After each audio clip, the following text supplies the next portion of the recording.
Good morning, everyone. This is Mike Fernandez again, and I am an MMM Global Manager for MMM Philippines. And today, I'll be showing you a tutorial on how to fulfill your GH order in MMM. So basically, this is the second part of the GH process in MMM. So once again, GH is get help. So, ang una natin kailangan tingnan is kapag nag-green na yung sign dito sa left side ng GH order natin. And mapapansin nyo, it says here, payment completed. So, meaning, si sender natin ay nag-send na ng requested BTC amount natin sa ating BTC wallet. So, to be exact, ito po yung equivalent na BTC amount ng 700 pesos. So that's that 05865250. So paano ko i-verify kung pumasok na ito sa Bitcoin wallet ko? Kailangan ko lang mag-login sa aking BTC account and verify kung pumasok na nga ba siya sa wallet ko.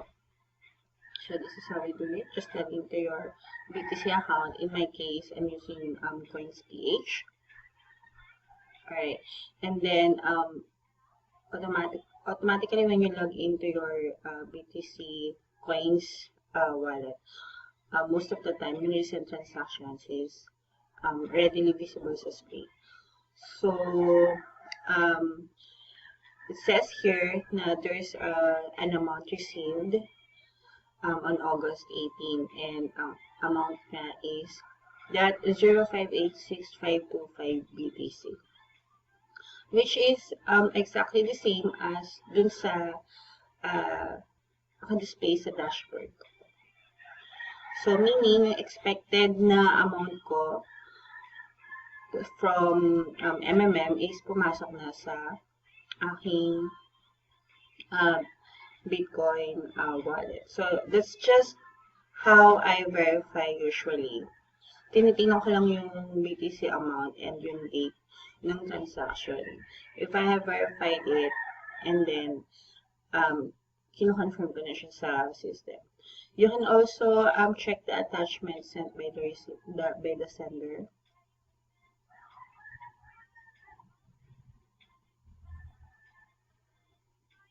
So, sa case naman niya, gumamit naman siya ng blockchain wallet. So, which is also acceptable sa MMM community. So, it seems na eksaktong amount naman yung pinadala niya. So, what I'm going to do as a recipient is I have to confirm this order. The reason for this is para hindi ma-block yung account ni sender. Kasi kapag hindi natin kinonfirm yung padala niya sa MMM system, mabablock yung account niya. So, MMM community is living based on honesty and integrity. So, kapag nanghingi ka ng tulong, make sure you confirm as well para hindi ma-block yung account nung nag-send sa'yo ng Bitcoin amount. At in the first place, tayo naman yung nanghingi ng tulong. So, make sure lang na we do our part properly. So, scroll down lang natin and then click on Confirm Funds Reception. And then click OK. And then after nyan, every GH na fulfill natin sa MMM, we have to ensure that we provide our letter of happiness. Anong ibig sabihin nito?